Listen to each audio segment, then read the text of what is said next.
Gentlemen, hi, good afternoon. I think we'll get started. A warm welcome to you to this fascinating section on innovative financing in education. My name is Bulloch. I'm the Executive Director of Accenture Development Partnerships.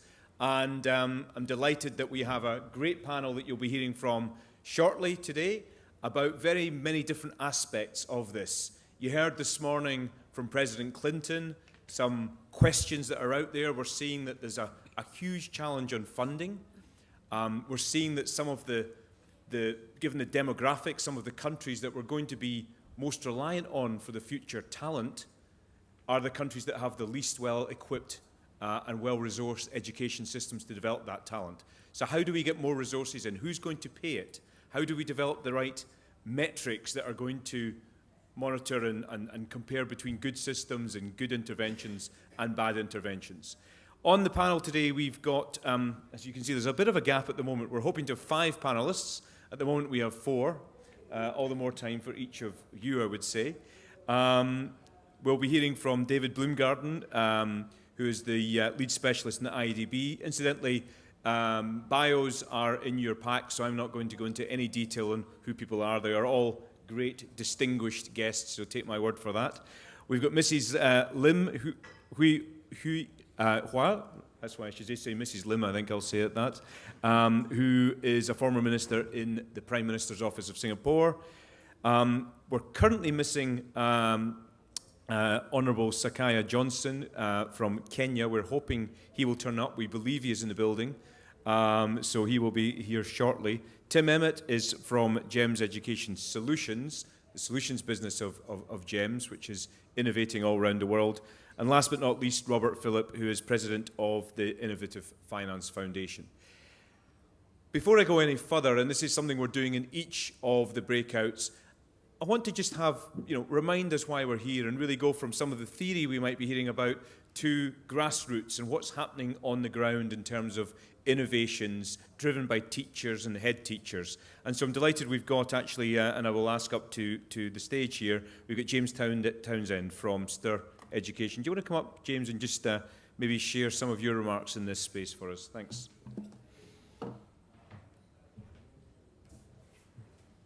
Thank you, Gib, and good afternoon, everybody. Vikas very kindly invited myself and a few teachers that we work with at STIR Education to come here and start each panel discussion with just some small snippets of the work that teachers and head teachers are doing in India and Uganda, where we are working to build a movement of teacher change makers. So I thought today I'd share a couple of innovations that are going on in slum areas in Delhi that have been developed by 2 head teachers and that are linked to today's panel discussion topic of financing. The first was created by a really fantastic and energetic education entrepreneur called Sajid, working in a very, very densely populated area of East Delhi. He actually has found a way to work very closely within a madrasa school that had a few things that he wanted and needed in order to provide some of the children a great education. It had a group of children and it had some space. What it did not have until he came along was actually anybody providing those children with a quality education in the basics of reading and writing outside of the education they were getting in the madrasa. So he struck up, I thought, a very innovative partnership with madrasa and is now trying to recreate that with a number of madrasa schools in East Delhi. The second head teacher I want to mention has instigated a system in his school of financial rewards for students who perform well. Very, very small amounts, talking of a few rupees for extra effort in class or performing well on a test, which he then keeps in a saving for them until the beginning of the new school term, where they can use that saving to actually buy or put towards buying the textbooks, paper, pen, the basic materials they need for learning in that classroom. So all I would ask today is we're really looking forward to hearing from the panelists. But please do, throughout the conference, also keep in mind how we make this work on the ground and how we can work with grassroots entrepreneurs like Sajid and like Vivek to actually improve learning quality altogether. Thank you very much. Enjoy the panel.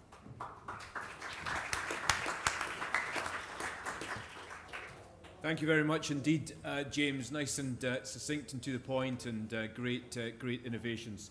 I've been saying to the panel that we're just going to have a few brief remarks. We want to make this as interactive as possible. It's a rich subject, and I want to bring in the audience as well. So we'll be making sure that there's enough time for questions. We can maybe do that over social media or old-fashioned analog shows of hands. But maybe I'll turn to you first of all, David.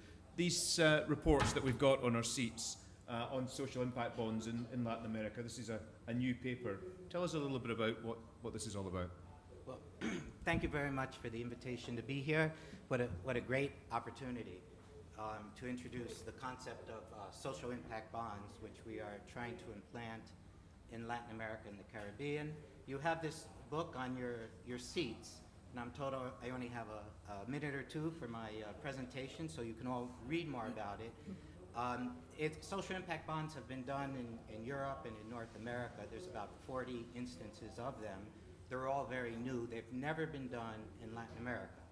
And we're attempting to introduce this new and innovative mechanism into Latin America. When I say we, I represent the Inter-American Development Bank. Within that, I work for a program that does grant-based financing to innovate and test new pilots, test out new ideas that can be later scaled up by the bank or by others. So social impact bonds is a new pilot for us that we're looking on.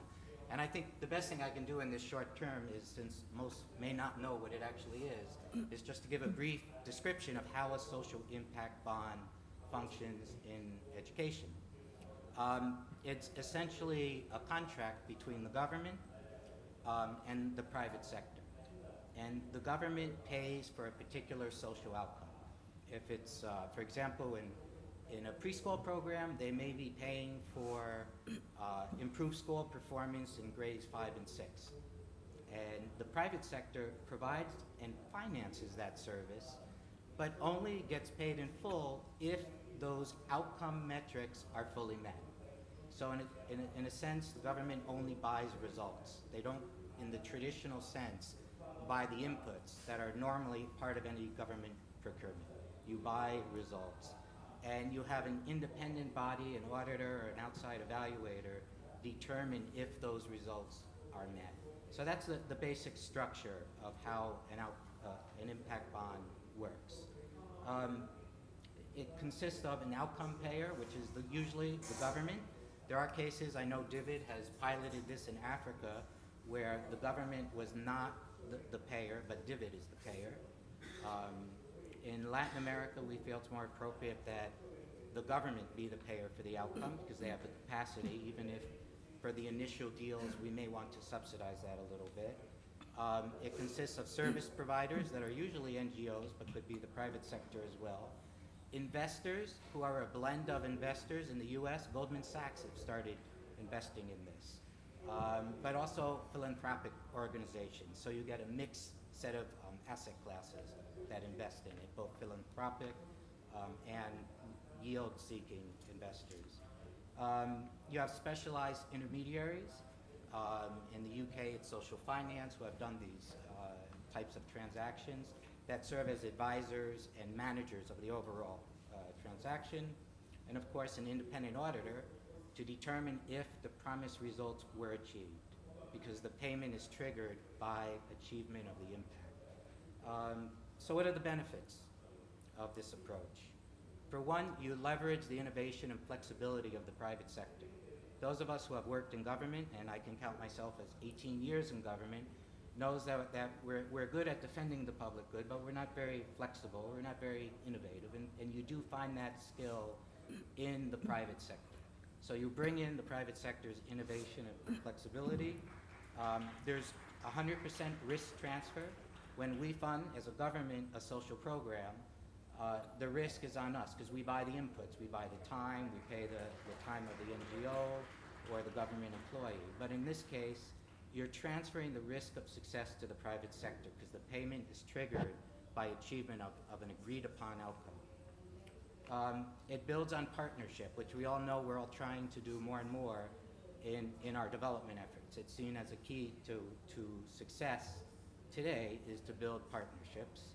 And it has accountability and program continuity. And by that I mean, since you're having an outside evaluator, the private sector or the NGO is held highly accountable to achieving the results and has the built-in flexibility, since the government is just measuring the results, to make changes as necessary, to be flexible in program structure and management in order to achieve those results. So those would be the benefits. I would have to say there's many challenges, and the first and foremost of those, and I don't want to run out of time, but I'll go quick. First and foremost of those, it hasn't been done. So there's a lot of skeptics. It has not been done in the region where our institution works, which is Latin America and the Caribbean.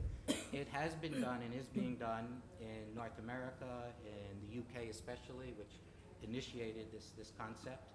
And I think that there's a big issue of, can this transfer to a development context? You know, do you have that contract certainty?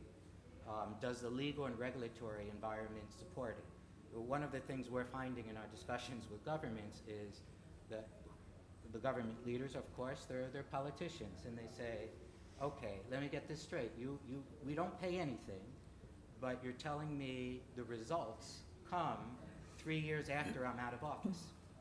And so there has to be at least the ability and willingness to fund a program that transcends a particular administration, because very often the results can be 5 or 6 years out. So David, I'm going to have to probably sort of stop you there and maybe come back to some of the challenges, because I do think we want to get into these challenges in a second. But conscious of some time, I'm going to turn to Tim actually, in that you know, are these social impact? I like the sound of it. Sounds great.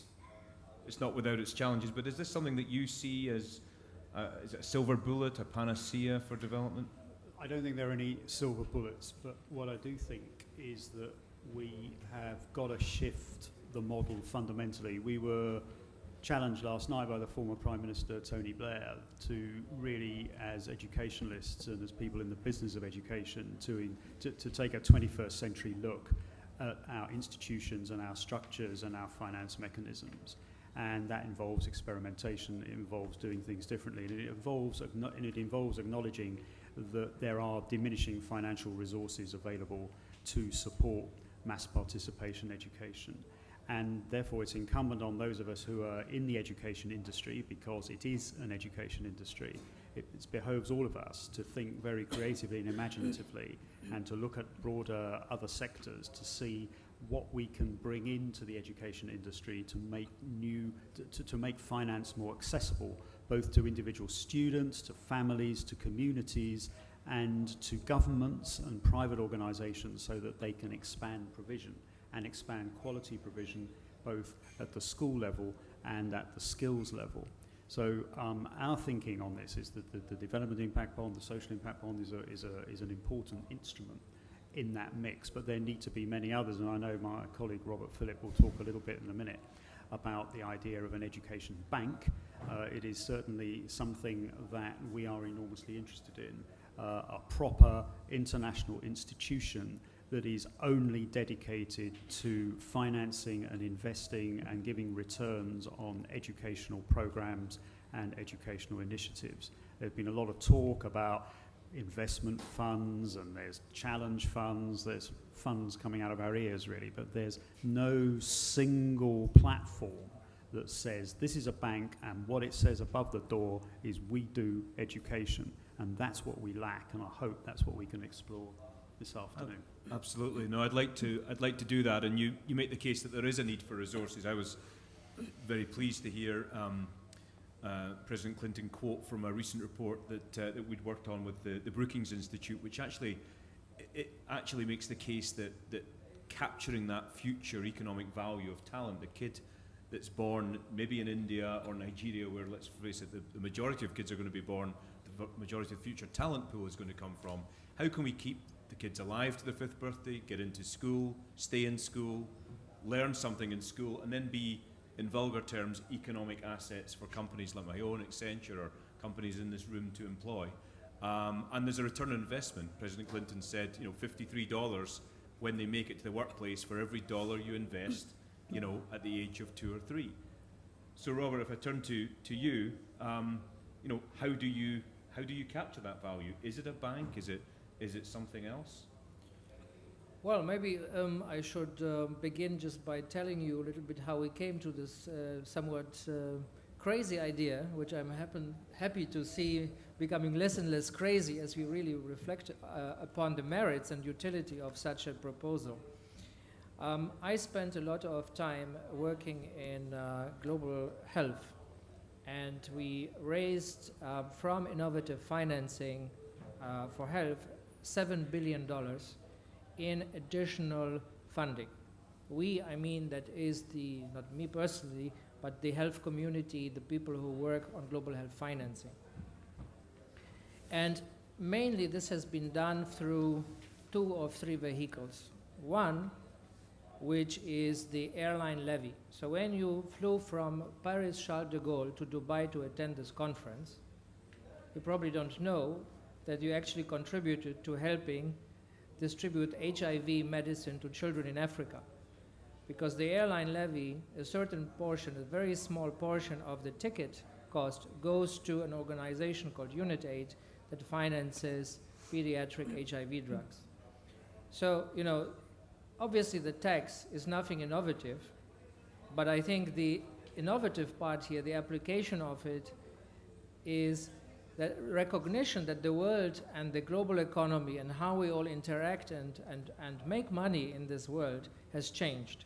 And then you can arrive at something like this of financing medicines for children from an airline, a globalized activity like travel. So I think we're going to see more and more as government ODA and government funding goes down, we're going to have to see more and more of these kind of creative solutions, whether they are in the public sector, which is this one example of, or whether in the private sector. So the airline tax is obviously an example kind of that works with the private activity of all of us who travel, but it requires government legislation. So I would say it's a kind of a public innovative financing example. You have the vaccine bond, which raised $4 billion alone. And that was a group of governments and the Gates Foundation that came together and said, we're going to make very long-term pledges to a vehicle. And these pledges, this was in the good old days before the financial crisis, I have to say, where governments had all AAA ratings.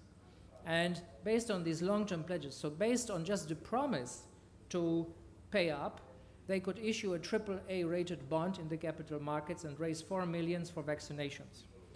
And the whole idea behind that is not the money. The money was, of course, great.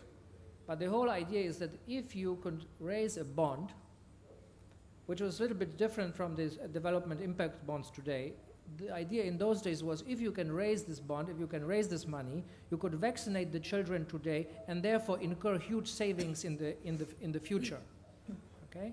So every financing mechanism that is out there requires some reflection on what is the underlying proposition or what underlying value.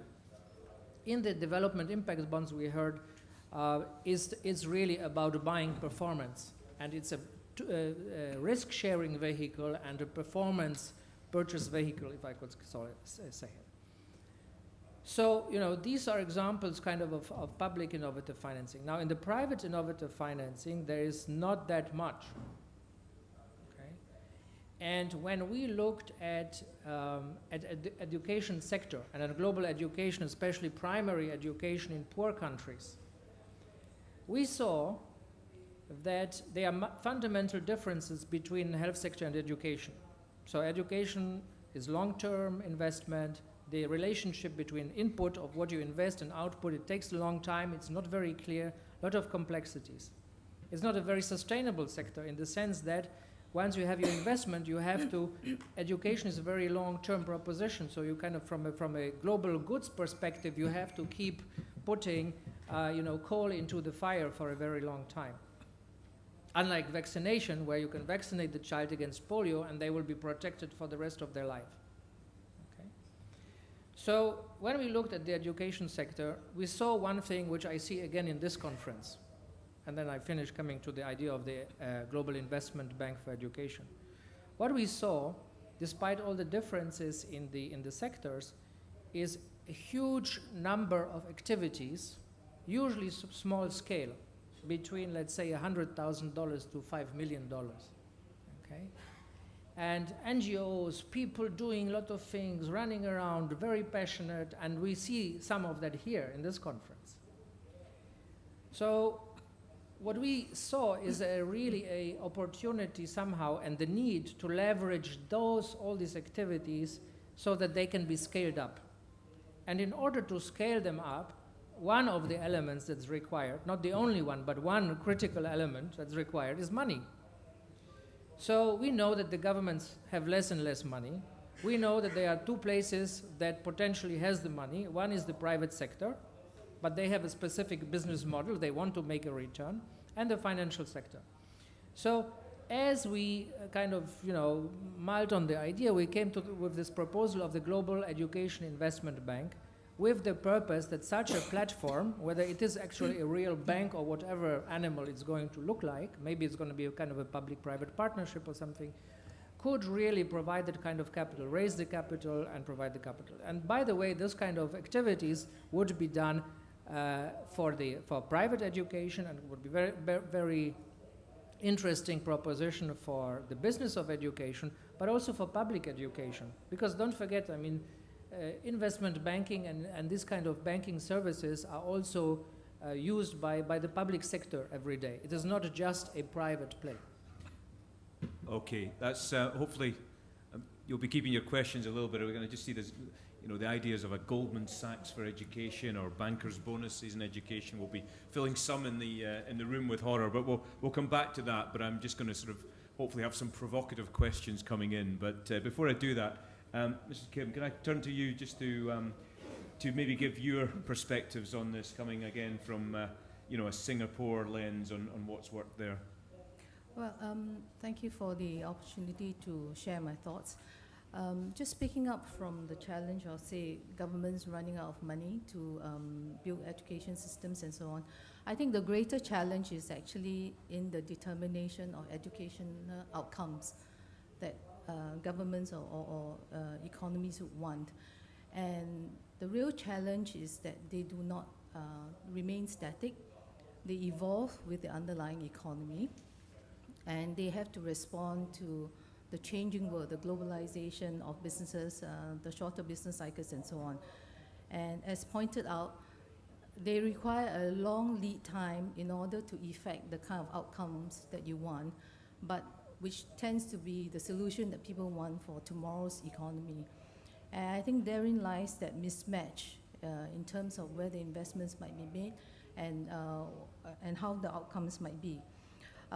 Say for an emerging economy, there will be fundamental questions in terms of what sort of outcomes. It'd be like, what sort of minimum education standards do you want?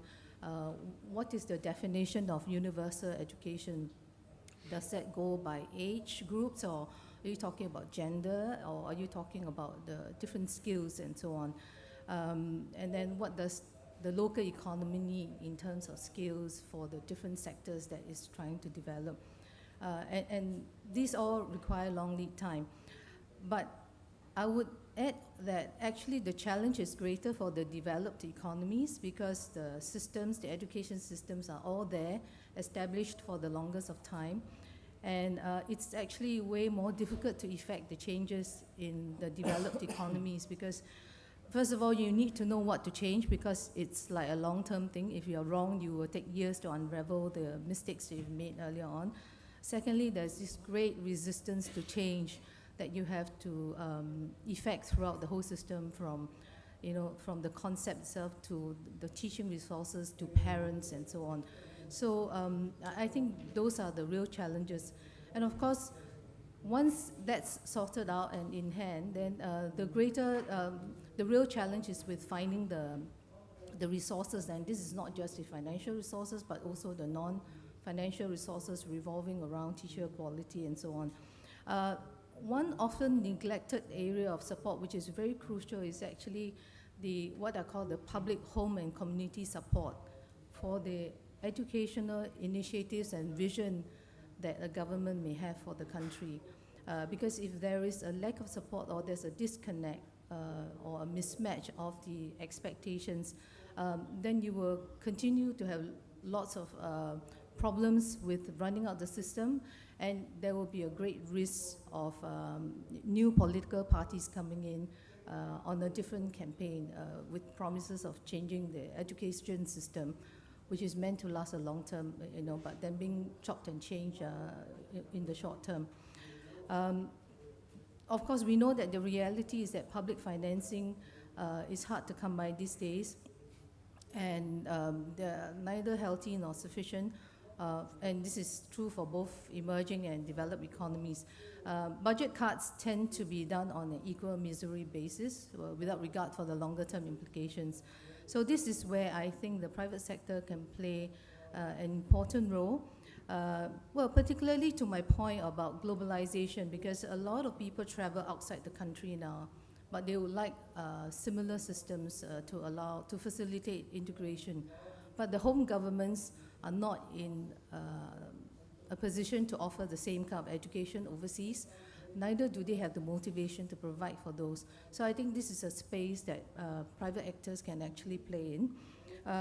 But I think whether it's for-profit or an NGO or supranational, ultimately, because education is such a long-term business, there should be some concept of risk sharing, which will require commitment on the part of the government to, either to commit to simple things like real estate for schools to be built, or making available some facilities that will last for the longer term, whilst the private sector provides the finance. So, okay, that's interesting. So the classic sort of PPP, I suppose, but PPPs we heard about some failures in PP. Again, they're bandied around a lot, but it's difficult to make these things work. It's difficult to get the balance of risk-reward right. I mean, is there any examples in Singapore, for example, that where that has worked well? Not in the education sector, but generally, say in the field of education, everything is hugely subsidized, I mean, in Singapore at least.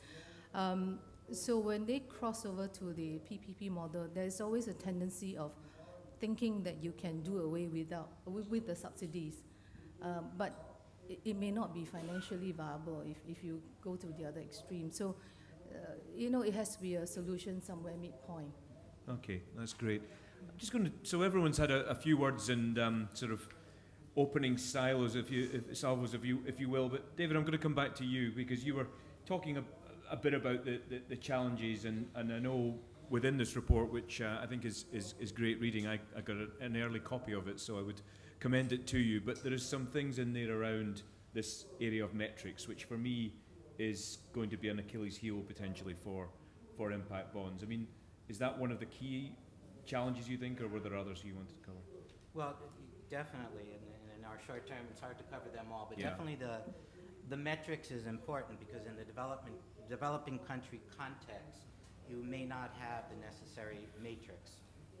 Really, a social impact bond is based on evidence-based development. So you have to have some studies to show your intervention, be it vocational, early childhood education, is likely to have the desired impact, or you're not going to get the investors. So you really do need the studies. You really do need good measurements. And we know that's available, but not in wide supply in a developing country context.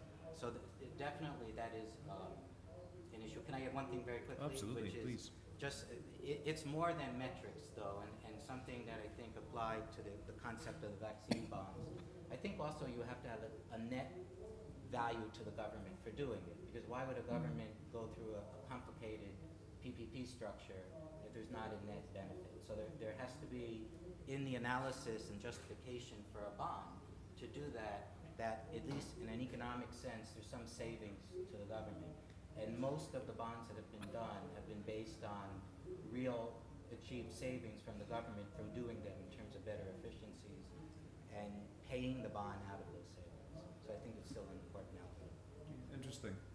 And I'm just going to come back to yourself, Robert, on the whole idea of the bank or the investment bank for education, because clearly we need to find out how we're going to raise the resources for this bank. I don't know whether we do an airline tax for education or whether it's something more like a talent tax, if you will, in the private sector. It strikes me that the private sector may well be freeloading to a certain extent in terms of getting the public sector to develop the talent that will ultimately potentially reward the shareholders in another country far away from where that talent was paid for and educated. How do you make it equitable? Where's the money going to come from? Can you raise it in a simple tax like you did with health, or is it something different? Well, I think that's always going to be the challenge, and I think as much as we'd like to see really a entrepreneurial global bank for global education, I could say, probably we're going to have to go to the public, to the governments to finance some of it, but not necessarily. I mean, the trouble that we have, let's be a little bit honest here, is that in global education, we are missing a kind of a big philanthropist. And I can tell you this, and it might sound a little strange to you, but I can tell you that from first-hand experience in global health, the fact that Bill Gates is there has been absolutely transformative to the way that some of the more risky ventures that were considered upfront, a priori risky, have been gotten underway, and then a couple years down the line, all of a sudden everybody thought it was a no-brainer. That why was it so risky to get it started? And that only philanthropy and I think ingenuity and energy can achieve.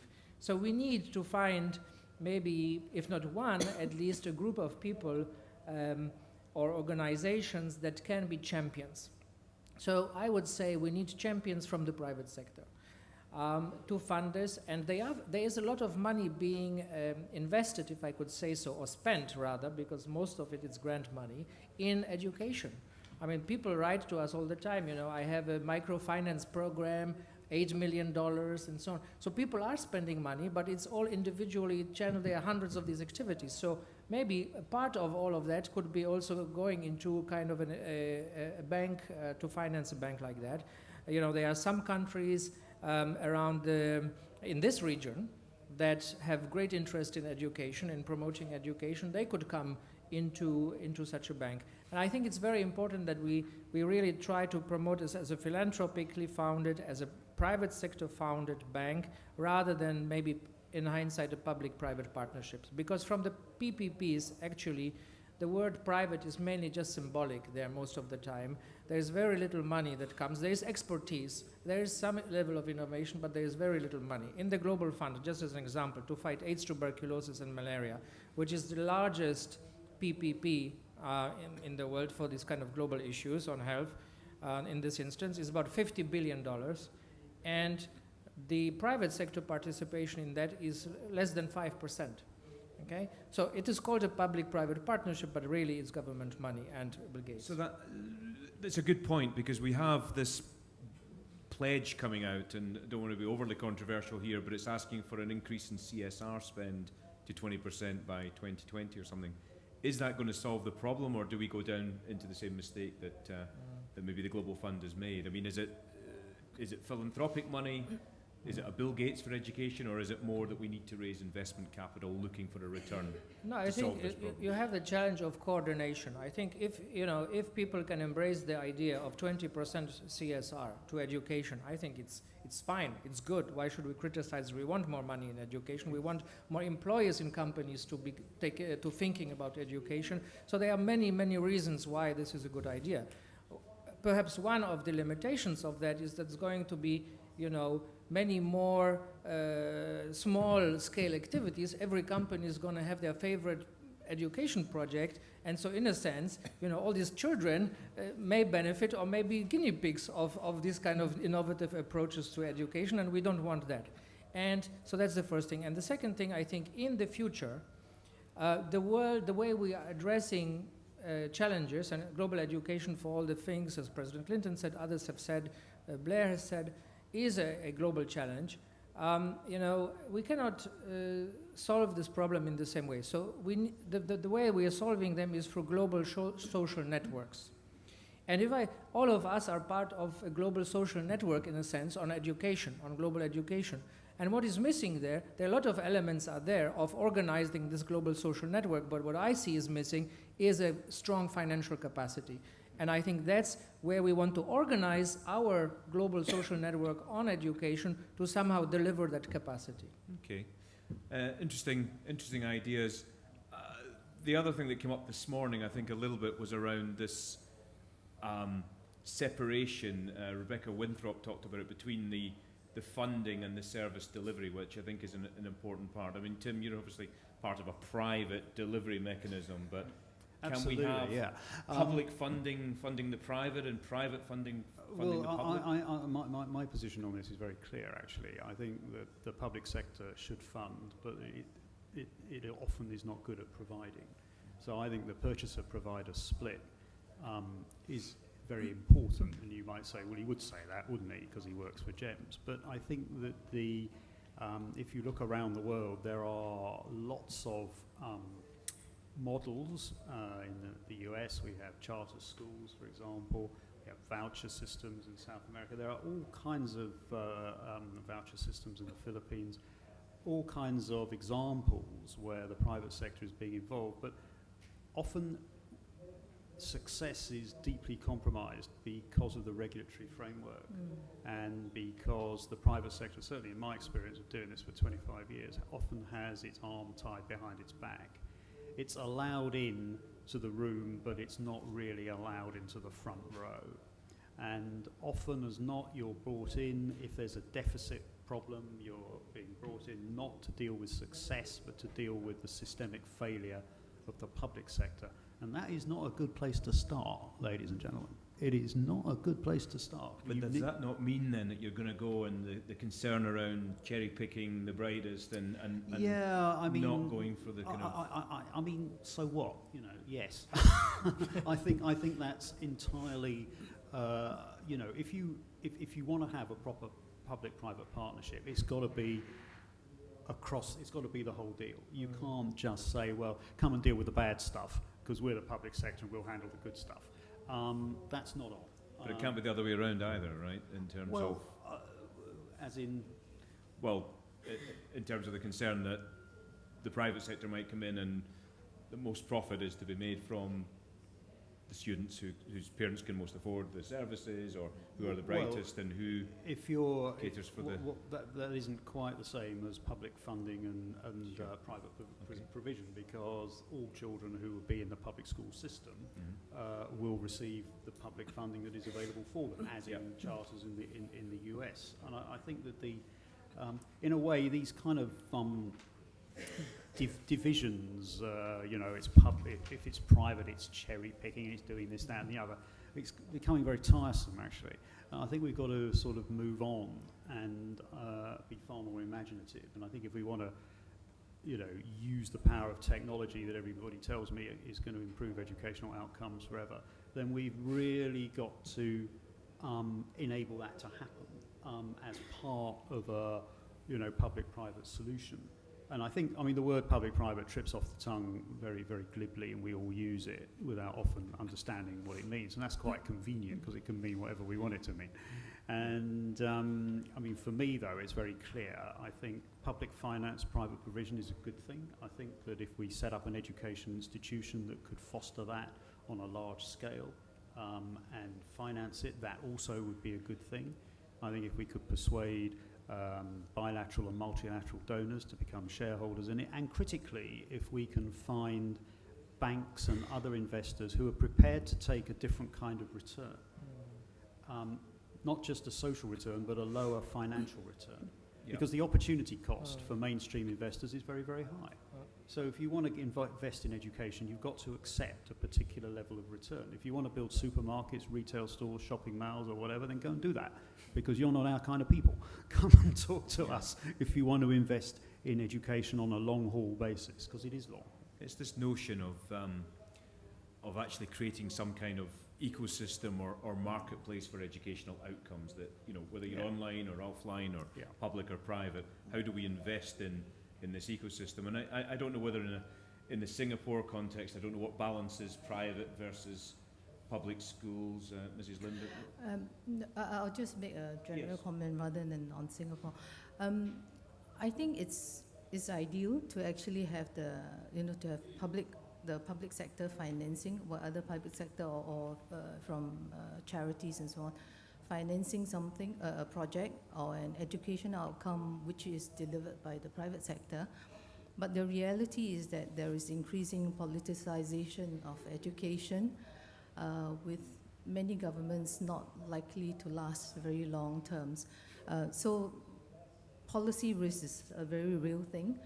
And if we can work around, mitigating this risk through as many structures as we can, bring on board many partners other than the government itself as a provider of financing, I think then that is probably as best as it gets. Policy, so help me understand that more then. Electoral cycles are 3, 4, 5 years, kids' education. Well, I mean, you may have, one party deciding that the current education, or the ruling party deciding that the current education system is fine, it just needs to be upgraded. And the opposition coming in to say, no, we are going to change the number of years that you spend in this, for this former part of the schooling, or that preschool should be made compulsory for all, which has not been. And that would just change the whole requirements that it would have on public finance itself, as well as the kind of teaching resources and the whole ecosystem needs to be changed. Okay, great. I'm going to see if there's any questions from the audience. We've got just under 20 minutes left, so I'm going to see if there's a couple of questions, and you might just want to say your name and your affiliation. I'll take one or two first of all. Is there a microphone, or do we just shout? Microphone is coming. And show me any other hands that there are, and I'll take a couple of other questions. Hi, good afternoon. My name's Gordon Carver. I actually work alongside Tim in GEMS Education Solutions. So I live in Ghana now, and I've been loosely advocating the UK aid agency, Department for International Development, to try and do a development impact bond in Ghana for out-of-school children. And my just anecdotal experience, this is a question mostly for David, about how do you persuade the relevant stakeholders that this is a good instrument to test. So my experience is that, as have demonstrated, there are lots of interesting and viable models out there to increase quality and access in education. And a lot of my for-profit and not-for-profit colleagues in the education sector, there are institutions totally willing to take on the financial risk to try something new. But when you're in Ghana and you're going to the DFID Ghana office, and then you go to the MOE, the Ministry of Education, those two necessary partners are quite a long way behind in terms of the learning curve of why this would be a good thing to do, what kind of difference it would make on a systemic level. Is it a pilot phase? How large scale could it be? What are the real financial risks? So my question is, how do you see the national and even global conversation and the communication channels for getting this off the ground? Where would the first education social impact bond actually take place? Okay, I'll just take there's another question at the back, and we'll take, we get the question at the back. Yeah. We need a... Hello, my name is Noor Masood. Yeah. I am the CEO of Teach for Pakistan. Teach for Pakistan is part of the Teach for All network. Teach for All network is in 32 countries in the world. So our chapter is called Teach for Pakistan. So one of the things that we are grappling with or thinking about quite a bit is how can we engage the corporate sector and the businesses in a meaningful partnership with Teach for Pakistan. And I wanted your inputs on what would be some of your advices for nonprofits like ourselves looking to engage with businesses. What are some of the, earlier on in the day, we were in one of the panels, there was a point made about how incentives need to be aligned in the public sector, private sector, and nonprofit sector. And I'm wondering from your experience what the incentives of the business sector would be for a program that leads to systemic change in the long run. Okay, and I'll take one more quick question. There's a hand down the front if there's not one at the back. Yeah, just down the front here. Thank you. Thanks very much. It seems listening to the discussion that a lot of the, almost the assumption behind impact bonds or an investment bank for education is a very clear sort of evidence base about what works. And of course, the whole what works movement in itself is quite controversial in education because of the challenges of getting the right metrics. So I was wondering whether any thought or work has been done which looks at some sort of broader decision-making about returns that would come as a result of an impact bond. So just off the top of my head, for instance, parental feedback about the effectiveness of something rather than very narrow sort of learning outcomes. Or even is there a way that you could assess the downside that goes with the upside of the particular intervention in making your judgment about returns? Okay, three good questions there. One, and obviously, how do we get these things off the ground? And I'm going to sort of turn to yourself on that one, David. Then, engaging the private sector from the question from Pakistan, and then this last question then on the evidence base and some, the less easy to gather metrics, I suppose. David, do you want to just go for the sort of, Well, let me start with how you would get it off the ground. And these are suggestions. I don't think that there's a perfect formula that's been proven, but this is how we're going to be approaching it.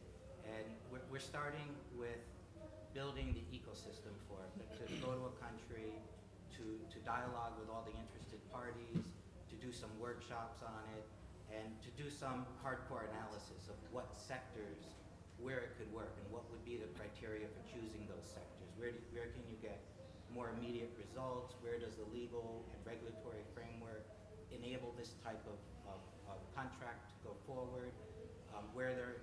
We very often find where there's a public-private partnership law, it creates a good environment for that. And I don't know if Ghana has that framework or not. These would be the criteria we would look at. You're building a market from scratch. So you really have to have market push and pull factors. You have to, one, disseminate information, pick a sector that's viable, have data about it, but you also have to make it attractive to people and explain it to the government. I really think that, and it's the case for Latin America as well, and I'm sure it holds for Ghana, that really you need a subsidy element to begin with. I don't think you can do a purely commercial type transaction. I really think, am I off? Hello? Oh. Hello? Can you hear me? Did you hear what I just said? Okay, good, because I forgot what I just said.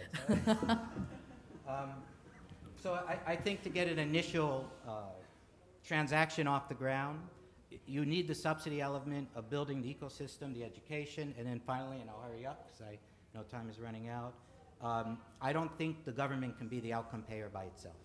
There might be a subsidy, because the idea is to get one transaction demonstrated. That's the most important thing, and to have it a successful one, because a failed one will be the last one. Okay, thanks a lot. On to the other questions about, or add to that point, or anyone want to have a go at engaging the private sector, making the business case? I'd like to just comment on the question from the lady from Teach for Pakistan. I mean, maybe this is a good opportunity for a social impact bond, development impact bond for teacher outcomes to be paid for by maybe private sector sponsorship for bright young teachers in Pakistan to really make a difference.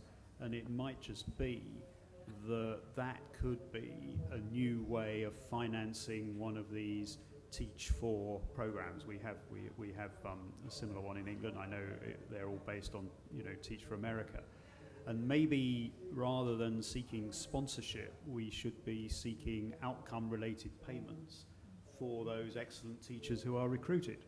Sponsor a teacher campaign. That kind of thing, yeah. I happen to work with a number of former Teach First people in GEMS in London, and I would quite like to challenge them on that, actually, to see whether they would be so keen on signing up if they were going to be paid on the basis of outcomes, as opposed to on the basis of some kind of social impact. So I think, maybe that is a new way forward for you in Pakistan.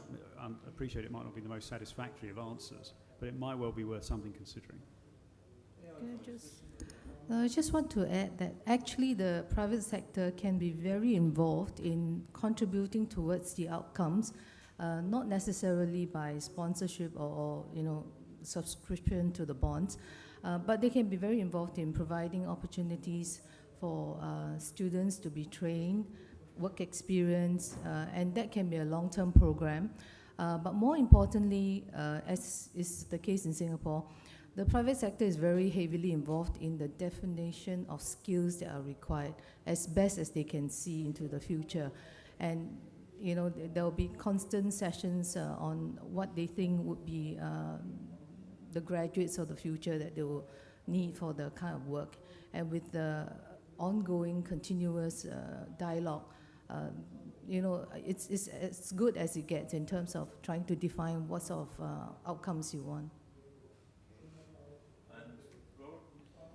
Yeah, I would say, as a kind of an observer, somewhat of an outsider, as an innovative financing person looking at the global education globally, I think there are two aspects that are barriers, let's say, to serious progress in global education financing. One is the ideologically charged debate between private and public. And I had no idea how strong that debate is raging in all sorts of seminars and discussions and panels. And it really doesn't advance very much, it seems. And the second one is the one you brought up, is the issue of matrix. Because, it's very simple. You raise it, you spend it, and you prove it. And in order to raise more, you have to prove it. Otherwise, there will be no more coming. It's going to be a pilot project. It's going to be an NGO that again runs around desperately to raise another 500,000. So the matrix are very important. I think there is increasing recognition of that. And my good friend Philippe Douste-Blazy, who is the United Nations Special Advisor on Innovative Financing, has said, you guys in education, you need to come up with a list of priorities, what one should do. What are the interventions? And people in the room rolled their eyes and said, well, the guy is naive, he doesn't understand how complex it is, and it's all true. At the same time, if you want to see $7 billion to come from innovative financing or additional sources, or galvanize the public through something like the Product Red, I don't know how many have heard or know about Product Red, you have to be able to explain to the people who make participate in these mechanisms, what it is that is being financed. Is it more teachers? Is it more students enrollment? Is it better teachers? What is it? And I think there is just this debate is necessary and is inevitable, but it has to somehow arrive at some conclusions. It cannot just go on forever because then we will not really make the progress. And that is true, I think, for business, but it's also true for regional development banks, everybody, politics, everybody has the same issues. I think Brookings now, I think, is also attempting to kind of dig deeper into the issue of the matrix with some, projects on data analysis and so on. And I think all of this is very important, but at the end of the day, it has to be translated to something very simple. When you have malaria, we know exactly what has to be done. But how do you become a well-educated, good person? And I think that's the challenge, and it is not an easy answer, But we need to break it down in some easier terms if we really want to progress, I think, on galvanizing the international public to support it more. Okay, thanks very much. I think we've probably got time for just maybe 2 more questions, if there are any. Any hands in the audience? One there, if the microphone can come, and I would take one more if there is one. And one there. Yes, so the microphone down to here, please. There we are. Yes, Nasser Al-Mulhim from Saudi Arabia.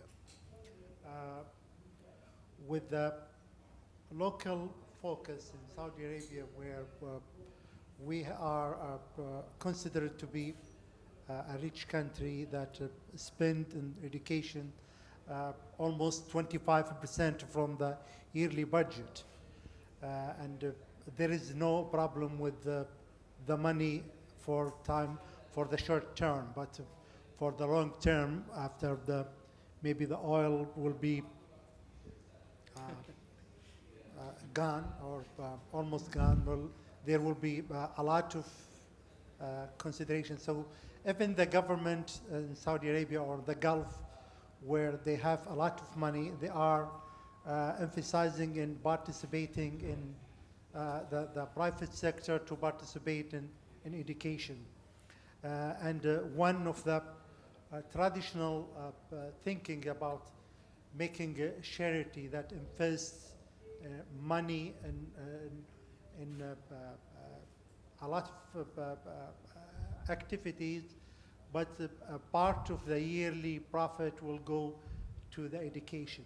Okay, so it's a sort of tax on company profits, if you will, into education. Yes. Okay, I'll get some. Yeah. What are, I mean, consider for the Yeah. national or for global bank, education bank. Okay. It's more important to have invest in something that you get a profit and then you spend a part of it for education for continuing. Okay, I'll get some reactions from the panel in a second. Just the gentleman behind you, if you can pass the microphone back, and we'll get a second question, and then I'll go back to the panel. Thanks. I'm Don Guttenplan from the International New York Times, and I'd like to ask the panel, you said that, someone said, I think it was Mr. Emmett, that you thought that there would need to be a subsidy element, or maybe it was Mr. Bloomgarten, at first, because one shouldn't expect the same returns on such bonds as ordinary bondholders. And that reminded me of there used to be a widespread belief that socially responsible investing, you should be prepared to pay a social premium. But now people don't believe that. People think that well-run companies should pay the same, and that socially responsible companies tend to be well-run. So I guess what I'd like to hear is an answer with numbers in it, from whoever feels inclined to give it, on what sort of rate of return you would expect investors to be able to get on this sort of bond in the current bond market, and what degree of premium you think, or what the gap you think is between this kind of bond and an ordinary municipal or an ordinary infrastructure bond. Thanks. Okay, so 2 very straight questions. Who wants to go first? One on the idea of a kind of creating a fund or a bank from out of profits. David, you want to go first? Well, I would like to, if I could, on the second question. maybe answer the return question. Yeah, go on. And on the bank, maybe I'll defer to you on that. I think it's a great idea, but how the sustainable funding is a real challenge, I think, for that. On the return of the bonds that have been done, there's 40 or so bonds around the world. They've ranged from 3% return to 15%. In the United States, the couple of the deals that we looked at in researching it tended to have the higher returns. They tended to be more commercial. But in my thinking is in the context of Latin America and the Caribbean, because that's where we work. And I think in that context, especially for building the market, the question that was raised by the gentleman who works in Ghana, that's where I see a lot of the subsidy element going, is to build knowledge and awareness, the proof of concept in the country first. And that's going to take a donor to support that. I also think maybe for the initial transaction, given maybe some cynicism or concerns about it, a very high return might not be the best way to introduce or to create the first transaction. And actually what you see in the deals is a mixed class of investors, combining the Goldman Sachs getting a high rate of return with even the Bloomberg Foundation in the case of New York, providing an out-and-out grant that made the transaction more viable. So I think, at least in the context of Latin America, I think the initial transactions will have a rate of return, but a lesser rate of return. Okay. Quick response from you. Yeah, I want to, since the challenge of the numbers also has been thrown to us, mention to you another number, and please, this is internal discussion, so I'm not selling any funds or any investment funds.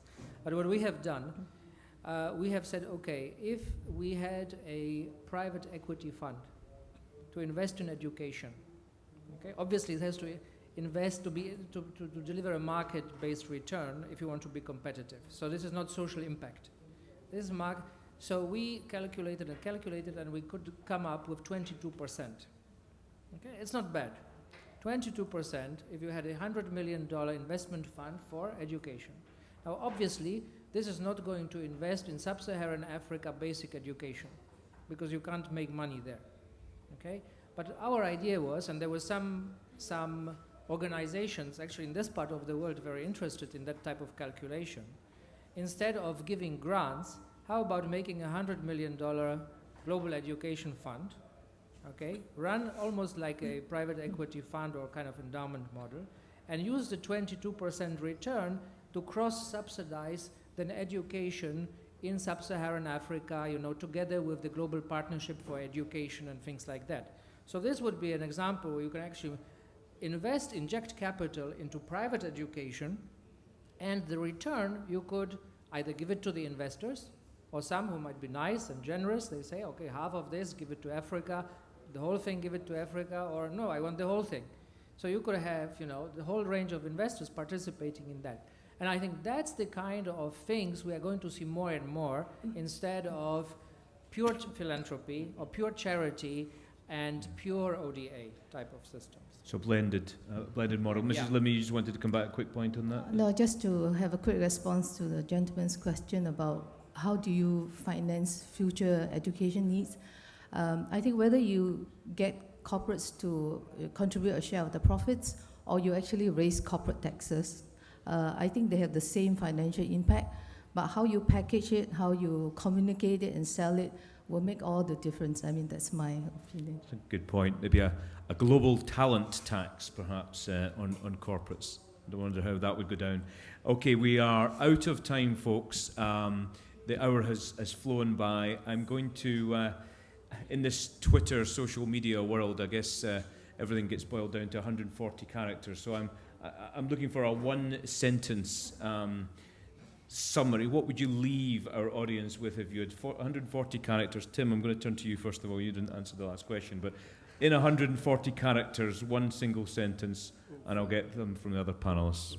Fortunately, I don't tweet, but keeping it brief, I would say that we should all start considering how we personally would invest in education if that opportunity came along, if a crowdsourcing opportunity or a bank was started. Would we put some of our own money into that resource, like into a building society or into a mutual, as many of us do as savers? Would we do that in an educational institution? I think that's a key question that we have to be able to answer positively. Okay, not bad. I was verging on a blog there, but I'll get Dave. David, you got a tweet for us? Final tweet? My tweet would be 3 basic points is what we need an instrument to do the following. 1, have evidence-based interventions, build on partnerships between the public sector and private sector, and finally, interventions that have outcome measurements that are easily defined. Pretty good, pretty good. There's your 3 points on there. Mrs. Lim? Tweet. Short one. Education is everybody's business. Oh, that's a perfect tweet. There you go. Educate. You can even get the hashtag GESF in there after that. And the last word to yourself. Well, how can I top that? I can only say I love Dubai or something like that.